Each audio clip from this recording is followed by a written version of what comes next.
Listening to The Sports Nuts. And welcome to another edition of the Sports Corner Show. My name is Ralph Williams. I'm your host, along with my co-host Smokin, Jim Frazier, by way of the phone. Ladies and gentlemen, my name is Ralph Williams. I am the host of the Sports Corner Show. And yeah, what do you want to talk about? Let me talk to you. All right. We have a lot to talk about today. We have a special guest with us coming up shortly, Bo Crouch. He has a podcast called Coast to Coast. He also covers the Seattle Seahawks and Seattle sports. And we're going to have him come on to talk about the Seattle Seahawks Super Bowl victory.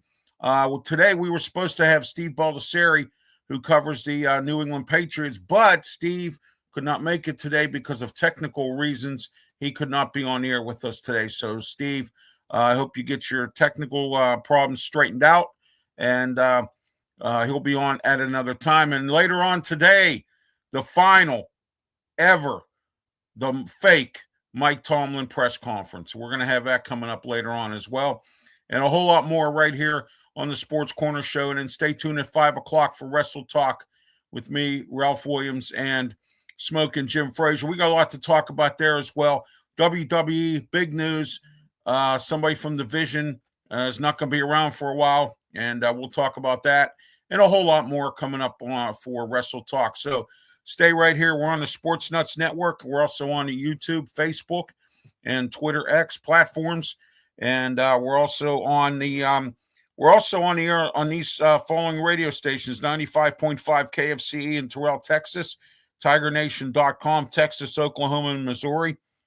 93.3 KGR in Seattle, and the Hawaii Sports Radio Network. Aloha to our friends in Hawaii. And we're also live on 107.5 The Ticket in Montgomery, Alabama, and AM 610 in Albuquerque, New Mexico, 105.5 FM The Roar in Easley, South Carolina, and WGR 550 AM in Buffalo, New York. And I want to thank all those folks for having us today here on the Sports Corner Show here on the Sports Nuts Network. All right. Smokin Jim, welcome. How are you today? It's great to have you. Oh, you know it, man. You know it. It's great. It's going to be a great show, as it always is here. So it's the big show. And let's bring up our special guest, Bo Crouch. Bo, from Coast to Coast podcast and several other shows that he does. And he also has covers Seattle sports. Yep. Bo, welcome to the show. Thanks for having me, guys. Good to see you. Right. It's been a while. Yeah, it's been a while, Bo. But, I wanted to have you on today, talk with us about the Seattle Seahawks. I know the celebrations are in order in Seattle because they won the game on Sunday, the Super Bowl. and everybody's talking about commercials and everybody's talking about everything else, but we're going to talk about the game itself. And I thought that the game itself was not a bad game. It was competitive all the way till the fourth quarter when Seattle let loose and I was able to get have some more scores. But go ahead, Bo. Your thoughts on this game and the season for the Seahawks? Yeah, I mean, obviously, great season for the Hawks. Especially when you figure most of this offense was newly put together. They had replaced parts of the offensive line. Obviously, most of the receiving core was new, a new quarterback. So, I mean, a lot of new pieces. And you can say the same for both sides. I mean, when you look at New England, they had 30 players that it was their first year with New England. So, I mean, both sides had a lot of new pieces. A lot to be happy with. And, I guess it just you got to feel good for Sam, right? Yes, absolutely. People kept outing him all year. The whole 2 weeks leading up to the Super Bowl, people were nonstop talking about him seeing ghosts and, all of that kind of nonsense. So really good for him to dispel some of those old things and, come out of there with a ring. Absolutely. He got rid of some of the bad, what they call the bad smell from when he was with the Jets and some of the other teams. He did well in Minnesota when he was with Kevin O'Connell up there. And I think now Minnesota's sorry they got rid of him. I mean, that was a bust there because they were relying on J.J. McCarthy. You see where that went this year for the Minnesota Vikings. So, but Smokin' Jim, any questions for Bo? You there, Smokin' Jim? I hope we didn't lose him. Okay.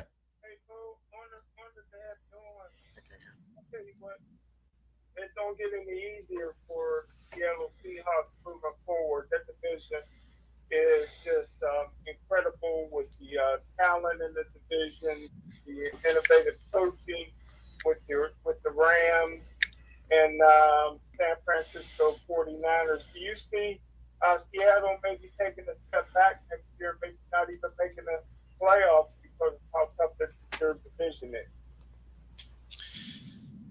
So no, most of the guys on this roster are, they were just signed to this roster, right? I mean, most of this is complete turnaround from anything that was on Pete Carroll's, roster there. So the defense, a lot of that was brought in last year. The offense was mostly brought in this year. Obviously, Kenneth Walker is a free agent, so that's a question mark. But a lot of these guys are in a position to run this thing back. And so do I think they take a step back? Sure. I mean, the odds of you having, 3 teams in the same division with, double-digit wins is, that's tough, right? That's a tough thing to duplicate. I do think that you probably end up with that again. Seattle is – I don't see them taking a far enough step back to miss the playoffs. Could they be, could the Rams win the division? Sure. Right. I actually thought the Rams were going to win the division this year. I thought they were going to be a 10-win team and a wild card berth. I think they probably could be an 11 and 12 win team next year. So do I think they missed the playoffs? No. If you're talking just overall record, take a step back, that's entirely possible. All right. I want to thank, let's see here. We got Dakota. We have Antrell. We also have Steve from the south side of Pittsburgh. And we also have Simone. And I want to thank Jacob as well for participating in today's show with your comments in the comments section here as part of the show as well.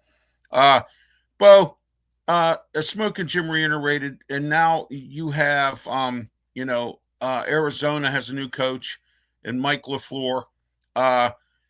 Do you think that also with Clint Kubiak leaving to go to the Las Vegas Raiders to be their head coach, do you think that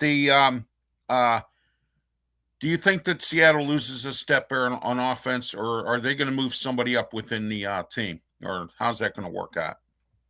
Obviously this situation happened yesterday, right? Where it was officially announced. So I haven't seen all of the potential OC candidates. That being said, I don't expect them to take a huge step back. When you think of like the Lions, right? Right. They were okay, but then as soon as injuries started to happen, that team fell apart. So if the team can stay healthy, I don't foresee Seattle, taking a huge step back. Again, maybe one or two losses more than this year, but they're still a very good team. My question is, can Mike McDonald work without his coordinators? Now, I said this about Dan Campbell, and I was right. I said Dan Campbell was going to have struggle this year without his top coordinators who moved on to head coaching jobs. And he struggled on offense, had to call plays, things like that. Now, that's my question to you about Seattle. Will they struggle on offense now that Clint Kubiak's not around anymore? And, who does Mike McDonald go out and find to keep Sam Darnold in check, and even if Sam's even going to be part of the team? Yeah, so Sam Darnold's obviously going to be part of the team. He signed a 3-year deal. I'm sorry. I thought he was on a 1-year deal or something. I didn't. No. He signed almost the same deal that Baker Mayfield did. So, okay. 3-year, right. $90 million. Yeah. But I don't know. I don't foresee it being that big of an issue. Right. Obviously it's going to be somewhat of one because he's not an OC, right? Okay. It's not like he was an offensive mind that elevated to the head coach position. Right. So he is going to lean on whatever OC comes in for that position. Like if he loses a DC, it's not the end of the world, right? Right. Because that's where he cut his teeth. That's his specialty, Mike McDonald. Yeah. Exactly. Yeah. He was a good defensive coordinator with the Ravens. I mean, exactly. He had a very good defense with the Ravens. I have no knock on that. I was just kind of surprised that 2 years into head coaching, and he was in the Super Bowl. And, we saw what Liam Cohen did with Jacksonville this year, and Ben Johnson did with Chicago. I mean, guys coming in 1 and 2 years into the job, and they're doing, they're doing better than some other people. You know what I mean? It's the exact thing that Pete Carroll did. Yes. Yeah, exactly. So his second year in and boom, wins the Super Bowl. So, it's, I don't know. It's encouraging to see where they're at. The other thing that's nice about this team is they still have their draft picks. They actually have a decent amount of cap space. They probably don't re-sign Walker, right? He's a free agent. And he's going to command a lot of money being a Super Bowl MVP. Right. But, Seattle historically doesn't love to pay big money to running backs. So I would not be surprised, especially since Charbonnet will be back, right? He's going to come in about halfway through the season. Halani maximized his efforts when he got opportunities. I could see them letting Walker go and maybe taking a flyer on grabbing like a Breece Hall, right? Who you could get relatively cheap. You don't need him to be an every down back outside of the first few games of the year. As soon as Charbonnet gets back, Charbonnet would be the guy. So it wouldn't shock me if Walker, especially with that MVP, will the value across the league will go way up if they let him walk. Oh yeah, absolutely. Smokin' Jim, any more questions for Bo? Do you have anything else you want to add? No, great job. All right, Bo, while I have you real quick, I want to ask you, Seattle Cragen, I haven't been keeping up with hockey too much. My friend Pensman Sports is the hockey guru. I haven't been keeping up with hockey. I've been focusing on football most of the time, but now I'll get into hockey now that football's done. You know what I mean? So how's the Cragen looking this year? What's their story? So the Kraken are interesting. They're kind of inconsistent. They're currently in the third spot in the Pacific Division. So if it all ended today, they would be a playoff team, but they've been really streaky. And one of the big issues with it is they just have a hard time scoring. So they actually defend fairly well, but they just have a really hard time finding the back of the net with consistency. So they'll go on, a couple of game streak, and then they'll drop 4 or 5. And so you'll see them climb and drop in the rankings constantly, which, as you're covering them can be a little bit frustrating to watch. But as good as they are when they are in, a normal situation, they have a hard time with penalty kills. They've actually given up quite a few shorthanded points. And then on the other side, they struggle to score on power plays. Okay. And so for whatever, it sounds like the old Pittsburgh Penguins. Kind of. Yeah. No, I mean, it's, it's a roller coaster kind of year. And then, you have, the power play stinks and all that stuff, Well, so. and of course, to really show you how much they've struggled to score through the first 22 games of the season, they had 10 overtime games. Wow. Like they were fine at holding you down. They just also couldn't score. So, all those overtime games helped them as far as points, right? Because, right. You get points for going into overtime. But at the same time, if that's how you're winning games, that doesn't bode well for postseason play. Right. So even if they find their way in, I just don't know if they're going to be able to score enough to really go very far. But they are an entertaining team to watch. All right, we got Candy, Mickey Delaney checking in. Thank you, Mickey. Also, we got Isaiah checking in as well. Thank you, Isaiah. It's great to have everyone on board here. We're live on the Sports Nuts Network and radio, 9 radio stations across the country. And we're also around the world, too. We're broadcasting live in South Africa, also Australia, and several other countries all across the world here. And the UK, Jill checking in. From the UK, I want to thank her, and also we are checking in Alaska. Several folks up in Alaska that tune into us here, and also in Texas and several other places. Also in Boise, Idaho, we got Kevin checking in. Thank you, Kevin, Boise, Idaho, and so Seattle. We got Vinny checking in from Seattle. And who I guess must watch your stuff, Bo, or he's just following me because I have a friend named Vinny that lives in Seattle. So, that's probably him. So, but anyway, Bo, tell us a little bit about your Coast to Coast podcast. I know you cover Seattle sports, and you're on several other podcasts as well, talking all different types of sports. Tell us a little bit about that. Yeah, so Coast to Coast is just a general sports show. It's a daily show, 7 a.m. Pacific time, and we cover all sports on that. But yeah, I mean, obviously, on my end personally, I am media credentialed for the NHL, WNBA, Major League Rugby, arena football. Wow, Major League Rugby. Ooh. Yeah, arena football. Wow. We haven't heard arena football in a while. Yeah. So I'm credentialed for a lot of stuff, Senior Bowl, all that stuff. Yeah. Yeah, that's great. Working on my credentials right now for this season for the Mariners. So. Oh, there you go. What's the Mariners looking like this year, Bo, while we have you here? Well, I mean, we're not sure yet, right? Nobody's had to report. They're still 2 weeks out, a week and a half out from pitchers, catchers starting to report. And so, we'll see. They've made some moves, but nothing that moves the needle yet.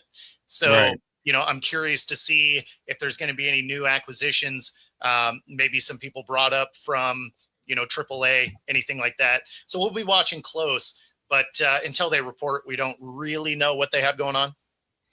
I see. All right. Bo, why have you here? How much more time do I have you here for? I mean, we're good. We're good. Okay, good. All right, great. Okay, let's take a look at the 10 brand new head coaches in the NFL for 2026. And Smokin, Jim, do you have any final questions for Bo before we get into the new coaches? No, sir. All right. Let's start off with the New York Giants. John Harbaugh. What's your thoughts on that hire, Bo? Yeah, so I like that acquisition. There's some nice things on that roster. It's certainly an upgrade at coach. So I expect the Giants to be interesting, not necessarily good, but I expect them to be interesting. I can see them probably winning some games they shouldn't, losing some games they shouldn't.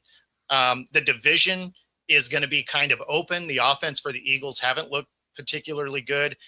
Dallas tends to get in their own way, and Washington was the oldest roster in the league, so they kind of aged out really fast. So they have a lot of work to do to kind of get that roster younger to be able to compete. So do I think the Giants are going to be great year one with Harbaugh? Probably not, but they're certainly going to be interesting. Oh yeah, absolutely. I believe they hired Greg Roman is their offensive coordinator there. So, Greg Roman's got a reputation. He's been around. So I think he might not do too bad there. I think John Harbaugh. Your thoughts, Smokin' Jim, on John Harbaugh with the Giants? You can't go wrong with It is really hard to hear him. Future Hall of Fame coach, bro. Oh, I know. I think it's a good hire. Okay, here's a strange hire. Atlanta fans and Bo, you and I know that Brandon Keeler and Matt Thomas of the Sports Nuts are very big Atlanta fans, Falcons fans. Kevin Stefanski, this is his second go-around as a head coach. Perhaps he might do better in Atlanta than anybody can do better anywhere than Cleveland. But, I mean, what do you think of this hire here, Bo? I like it. I mean, when you are with a franchise and your front office undermines what you're trying to do constantly, I don't know how effective you think your coach is really going to be. So, I mean, when they're dictating to you which quarterback you have to use, even though you specifically drafted a guy that fits the model you want to run, I don't know what the plan is there. So fast forward, now he's in Atlanta. He's going to be a much better coach there. There's no way he's just going to randomly forget that Bijan Robinson is on the roster like the last coaching staff did. Like, there's entire games where he just wasn't involved, which is bizarre to me. So I think Stefanski is a huge step up. Plus, you got to keep in mind, Atlanta's division isn't exactly a juggernaut of talent. No, that's one of the worst in the league. I mean, the NFC South, you can get to the playoffs and be 8-9. Literally. I mean, Tampa Bay, I think, went to the playoffs. Correct me if I'm wrong. A couple of times, 9-8, 8-9. I mean, So they have, yeah. I mean, Tampa Bay went once with a losing record. Carolina went twice. And but yeah, I mean, so if you have the team that Carolina went this year, Carolina went. Well, and that's the second time they've done it with a losing record. With a losing record, right? But when you look at the roster of Atlanta, you put competent coaching in there. That's probably a couple more wins just off the top. Yeah, and Stefanski brought back his offensive coordinator from Cleveland, and I'm actually quite surprised he went with him, Alex Van Pelt, because I know for a fact there was some friction between the two of them. And it got so bad, Bo, that Alex Van Pelt actually sat down with Pat Narduzzi from Pitt, and they had a discussion because at the time before Pitt hired Cade Bell, that Pitt was looking for an offensive coordinator, and Van Pelt said, I got to get out of Cleveland. I can't deal with Stefanski no more. And then all of a sudden, somebody from the ownership group stepped up and I guess sat them down and said, boys, work it out. And I guess they worked it out. So I guess now, he's going to go down there and see what happens, so. And Rob, we're going over all the new coaching hires. Yeah, we are. We're going over all of them. Yep, exactly. So, Smokin' Jim, your thoughts on Stefanski with Atlanta? Two-time head coach of the year. That ain't too shabby, bro. That's it. All right, next. Is there a way to turn his volume up? Can't hardly hear. Yeah, I have it up as there. How about now? Try now, Smokin' Jim. Go ahead. Can you hear me a little better, Bo? Yeah. I just turned it up now. I don't know what's going on with his volume. Yeah, it's not really coming through. Okay, hold on a minute. Let me see what I can work with here. Hold on a second. And Rob, no, we haven't gone over anything like that. We just started the coach conversation. Oh, okay. All right. I'm sorry. I'm just answering your chat. Oh yeah. I'm sorry about that. I haven't got to them yet. So No, you're yeah, good. but I just anyway. figured while you were playing with the audio, I'd keep the thing moving. And yeah, you really can't hear the audio from the phone. All right, I don't understand what's going on with that, but All right, well, we'll go from there. All right, let's move on here. All right, let's get into I turned it up as far as I can go with it. I don't know how much more I can do it, but No we'll go worries. from there. All right, Jeff Hafley, Miami Dolphins. This was I kind of suspected he was going to get a head coaching job. I didn't know it was going to be with Miami. But Jeff Hafley's from Pittsburgh, coached at Boston College. Got out of college football because he didn't want to deal with the NIL anymore. Went to Green Bay, had a good defense there. I think Hafley's a smart guy. Coached under Dave Wannstedt and Pitt. And what do you think about Jeff Hafley there, Bo? It doesn't move the needle for me at all. Okay. So, you're looking at a Miami team that is in total a dumpster fire. It is. Literally. It is. They would have been better off to just keep McDaniels there for another year to see, what it is they could do. Because, as the team's currently constructed, he's stuck with Tua. He's stuck with Tua. Tyreek's gone. They might have to move Waddle. Like, this is a team that is falling apart. I don't know that moving into a new coach in a year that a third of the league gets fired was the right call. But here we are. So, if you're a Miami fan, you got to be kind of apprehensively looking at this as you may get way worse. Okay, hang on one second, Bo. I'm going to fix this sound issue with Smokin Jim here for a minute. Sounds good. And Rob, you're right. Anyone coaching Miami is inheriting a mess. You are 100% correct there. Miami is really just kind of a dumpster fire. You can't imagine that they really have it worked out as far as what they like at QB. You don't know if Tua can stay healthy. Ewers is an old rookie. He's going into his second year. Zach Wilson's your third option that, who knows? Maybe they can keep him on the Jets trend, right? Where you get fired from the Jets, you go to a couple of spots and maybe you become good. Same path that Geno and Darnold and, so right. Maybe that's why you take the flyer on him. But as it sits today, you can't look at that roster, the new coaching staff, and think, we're making huge steps forward. All right, Smokin Jim, your thoughts on Miami and Jeff Hafley. Go ahead. I agree 100% with Bo. All right. Can you hear him better now, Bo? Not really. It's funny, though, because of the way that it's breaking up, it sounds like you're at like a fast food drive-through. Oh, yeah. Yeah, well, yeah, I got it. That's all right. All right. Anyway, because I switched him to another channel. So, thinking maybe he might be able to get through better. So there you are. All right. Let's go into the next one here. Robert Saleh, Tennessee Titans. There's another dumpster fire there. And I'm not sure, has Saleh learned his lesson? I don't know. Nobody can coach the Jets. It's a dumpster fire regardless of who coaches it. But we'll see what happens there. What's your thoughts on Robert Saleh, Bo?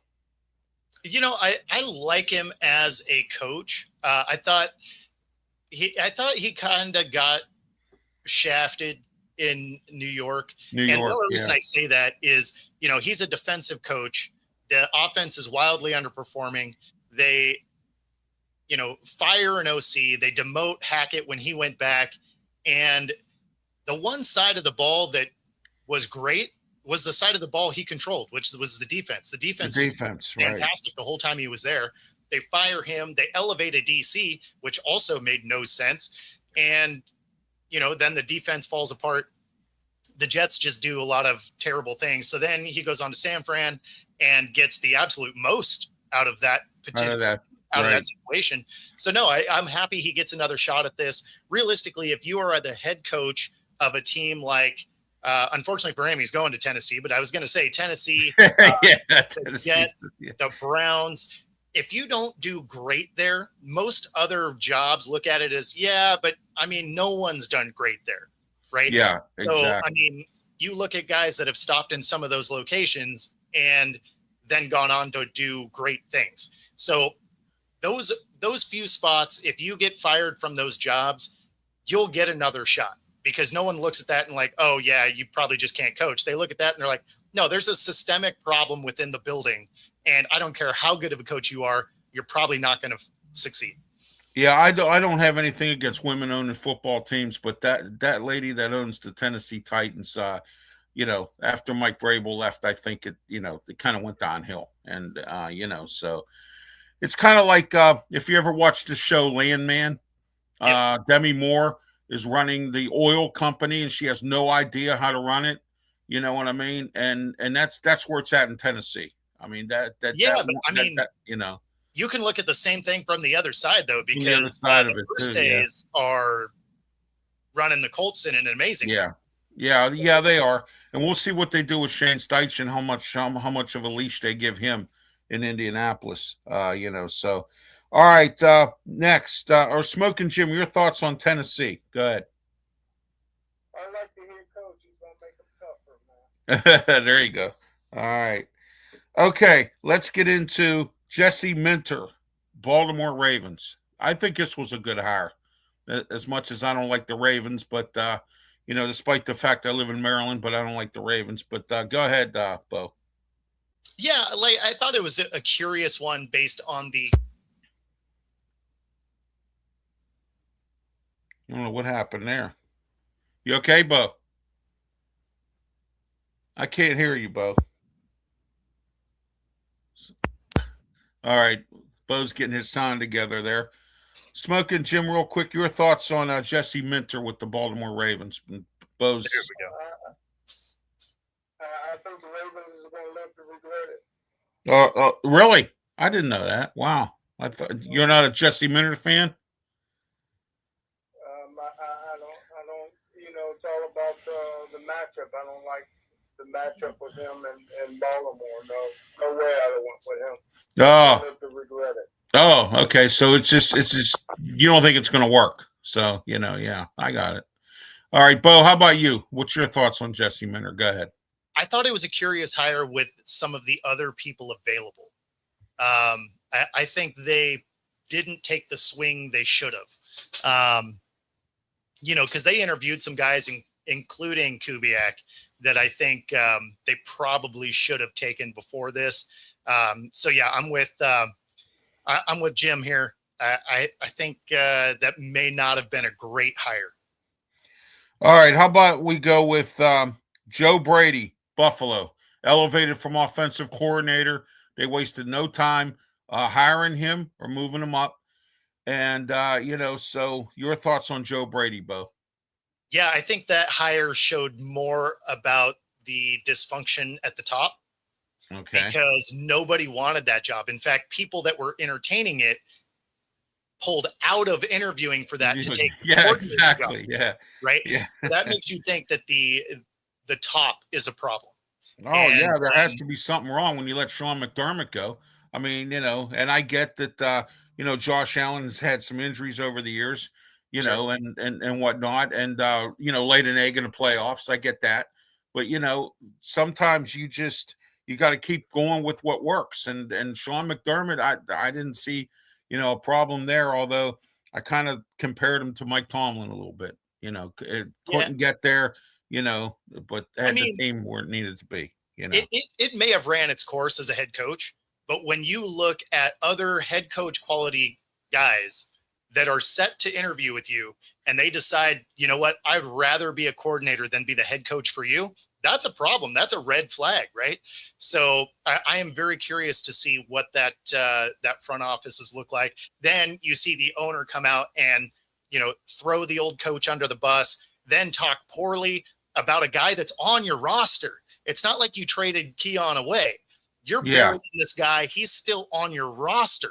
So, I mean, I can't imagine the way that they're talking. If that's the way it's going down, they elevate their GM, who really didn't do anything to be excited about.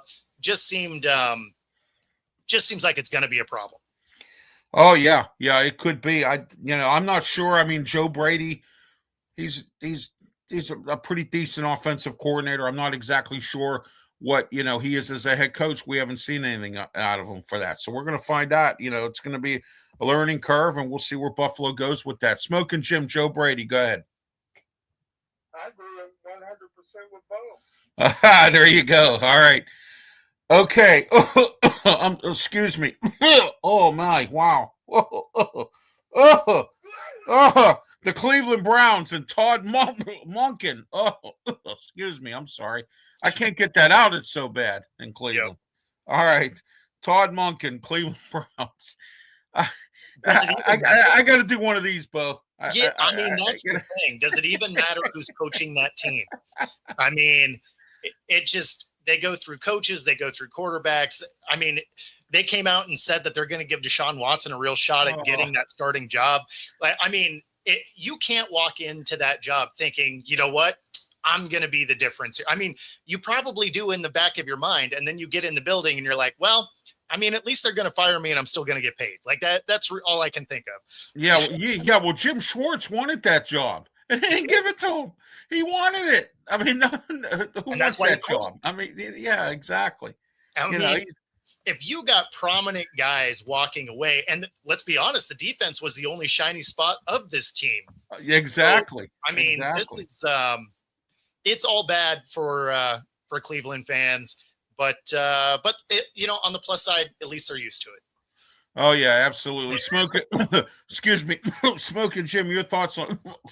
Cleveland Todd Monken. Oh, excuse me. Sorry. I thought it was a solid hire. I think he got a blueprint of what he wants to do.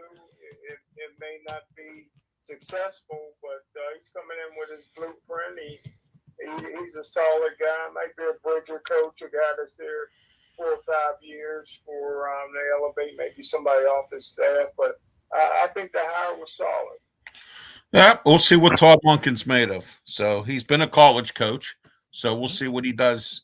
As far as being an NFL head coach, did reasonable with the Ravens as an offensive coordinator. I mean, he didn't do bad there. But anyway, all right, Mike LaFleur, that's why Arizona Cardinals. That's why I didn't say anything bad about him. It's just the organization. Like, he may be an amazing coach, but we're not going to know. Yeah, exactly. Well, like Smokin' Jim said, he could be a bridge coach. Maybe in the next 5 years, he could get that team up and some younger guy come step up and, take over. We'll see. Mike LaFleur, Arizona Cardinals. The LaFleur hire I didn't mind until they went and got Hackett, and then it just made me think that they don't care about winning. Oh, Nathaniel Hackett's our offensive coordinator. I can't believe it. Oh my gosh, that guy. I'm sorry, his father was a really good offensive coordinator, a good coach. Sure. His father was, but not. Oh man, I tell you, Smoking Jim, Mike LaFleur, Arizona Cardinals. Good. Toughest division in football. Yeah. Until they get their quarterback situation straightened out, they're not going to go anywhere. You got that right. Okay. Excuse me. The Las Vegas Raiders and Clint Kubiak. They waited. They got what they wanted, and here we are.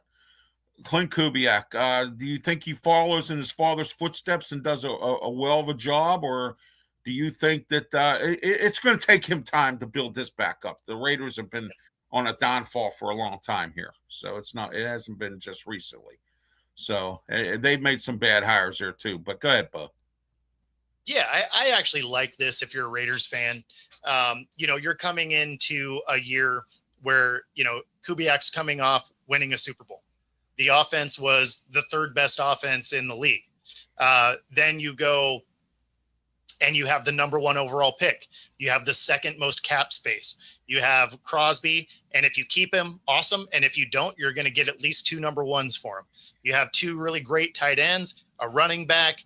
I mean, there's a lot to like about this. Plus, you're going to have a patient owner. They signed him to a 5-year deal because you got to try and turn this thing around. And in that amount of time, you have KC that's going to be on the downside. because Yeah, we're Casey's aging going to out. be. Oh, You absolutely. have Yeah. the Broncos about that same time are going to have to start paying people. And the Yeah. Chargers are the Chargers. You never really know what's happening there. So, I mean, the timeline for the Raiders with this hire and what they have in front of them, kind of works. If you're looking at them to be relevant, not this coming season, but the following, and then moving forward, just kind of building on it, that timeline works.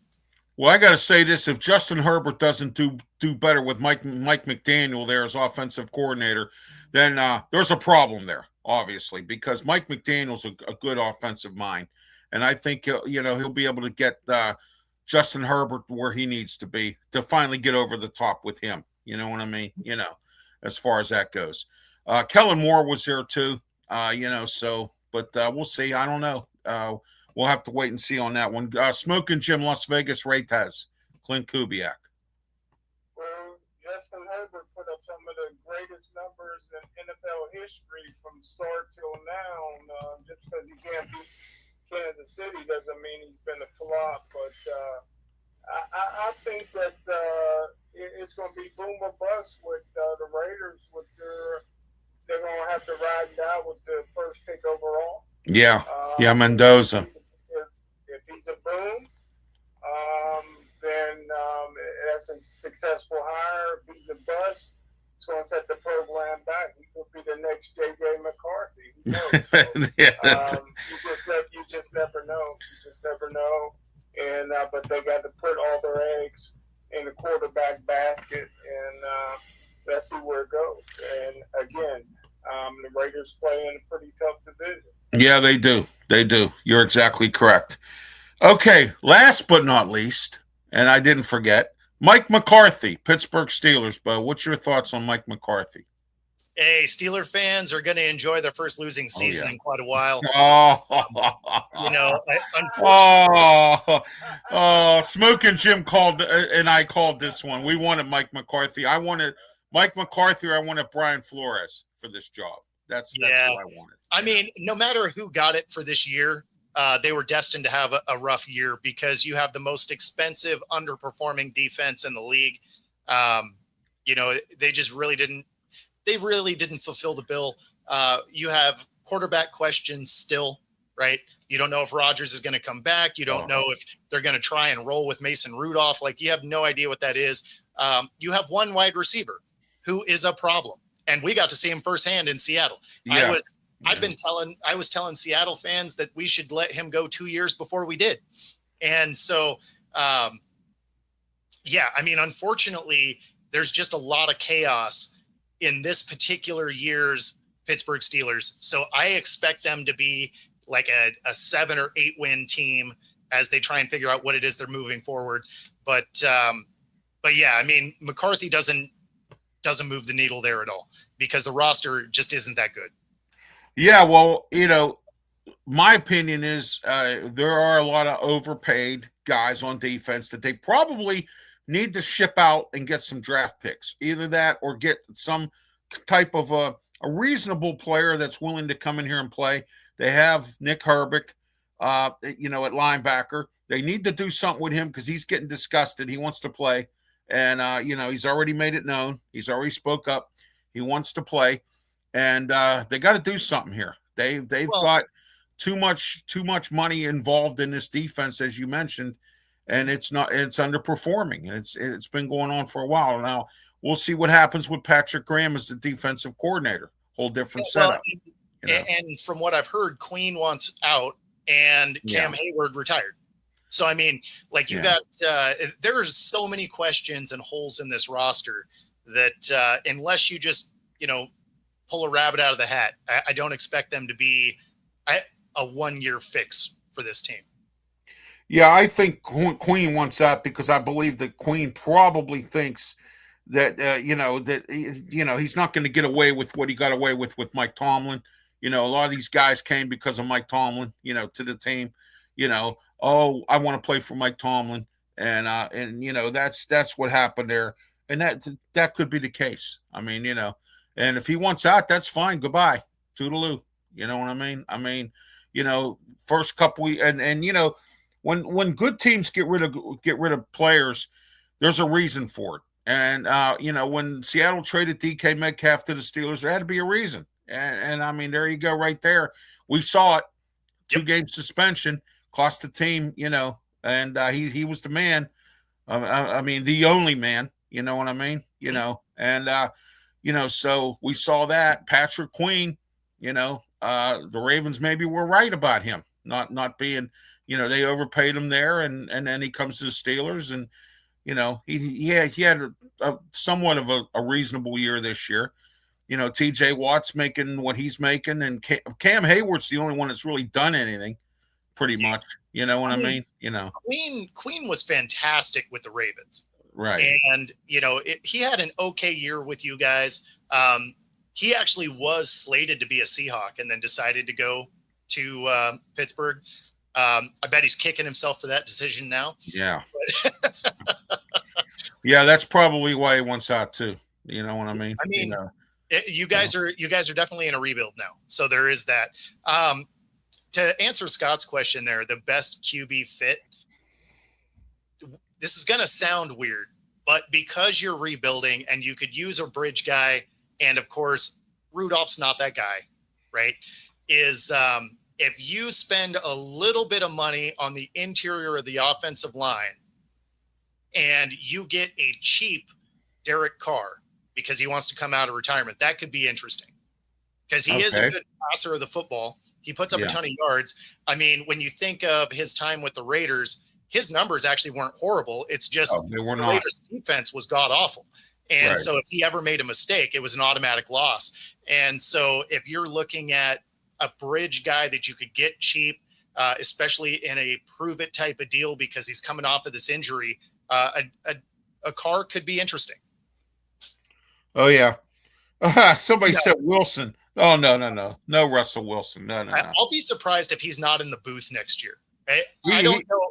I don't know, after his last couple of stops, as bad as they've been, I don't know if anyone takes a flyer on Russell Wilson again. No, I don't think so. I don't either. But his wife makes enough money to justify it. So, you know what I mean? And, he made enough money from the Broncos. The Broncos, he probably banked his money, and I don't blame him. I mean, I would too, That was the best contract for a player ever. He never even took a snap under that contract. I know, exactly, yeah. Oh, don't forget, what is it, June 1st or is it July 1st? That's Bobby Bonilla Day. That's when Bobby Bonilla gets his money every year from the Mets. Yeah, that's coming to an end pretty soon, I think. Yeah, I think in the next, 3 or 4 years, I think it's coming to an end. Yeah, Bobby Bonilla Day. So he's, Russell Wilson Day. You know what I mean? I always think of that day as, the cut date, right? yeah, exactly. March 1st. There you go, March 1st or whatever. Yeah, that's Russell Wilson Day. Yeah. All right, Smokin' Jim, Mike McCarthy. I already know your thoughts, but go ahead. Yeah, I just want to ask Bo.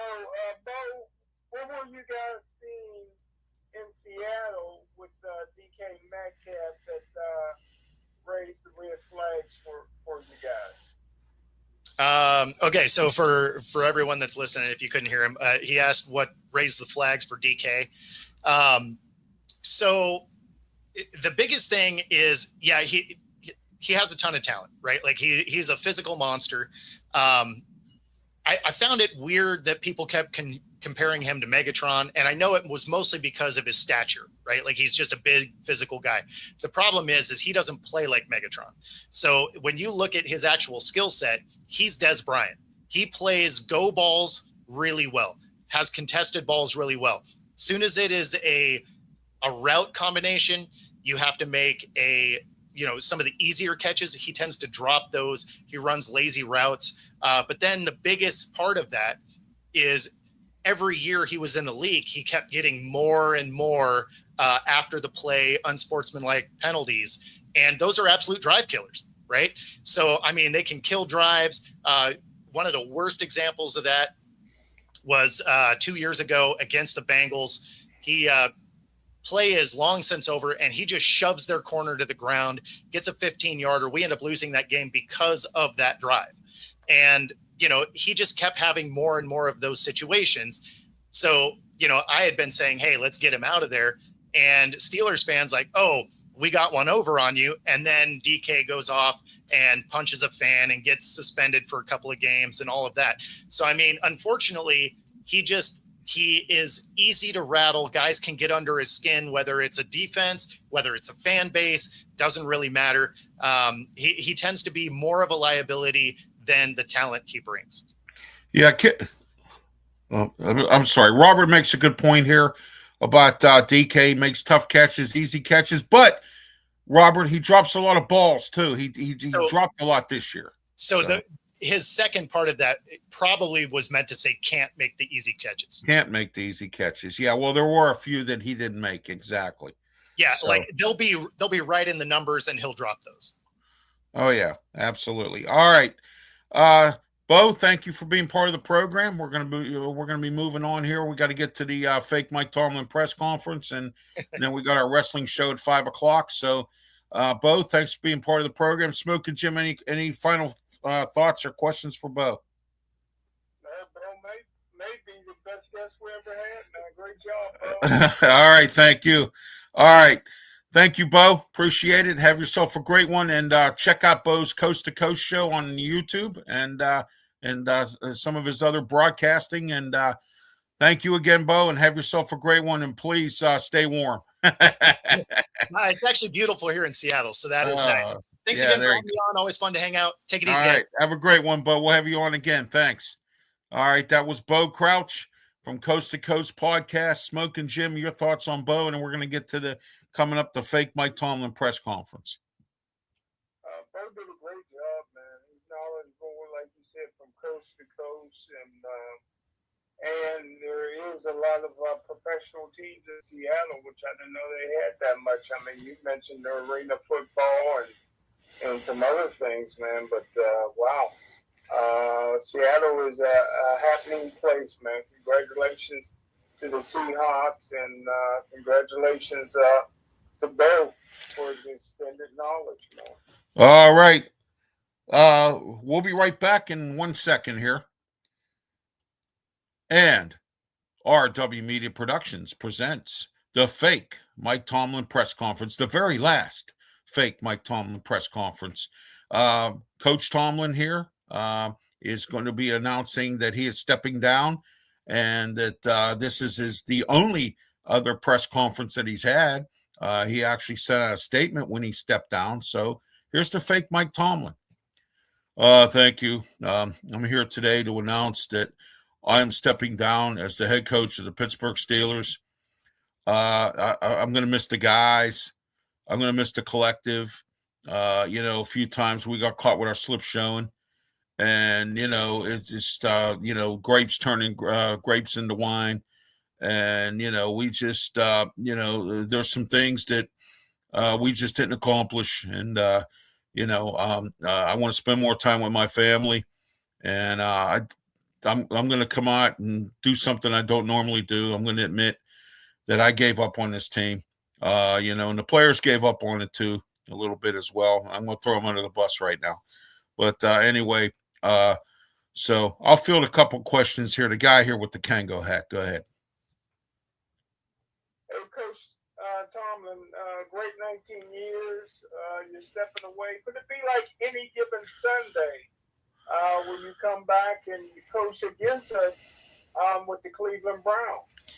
Well, right now, I'm not really planning on doing any coaching. I want to spend some time with my family. I probably will have grandkids coming real soon. And, so I going to my daughter's events and things like that. I promised her I'd step away just to go to her events and help my wife's clothing line out a little bit, be a spokesman for that. And, that's step away for a little bit, collect my thoughts, go on some trips, and, do a few things with the family, so. But, I've decided after 19 years to step away from the Pittsburgh Steelers, and I want to be apologetic for this, but I have to do what's best for me and my family. And, we just fell short. We didn't make it, and I feel bad. I'm the captain of the ship, and I'm going to come out and say that part of this is my fault.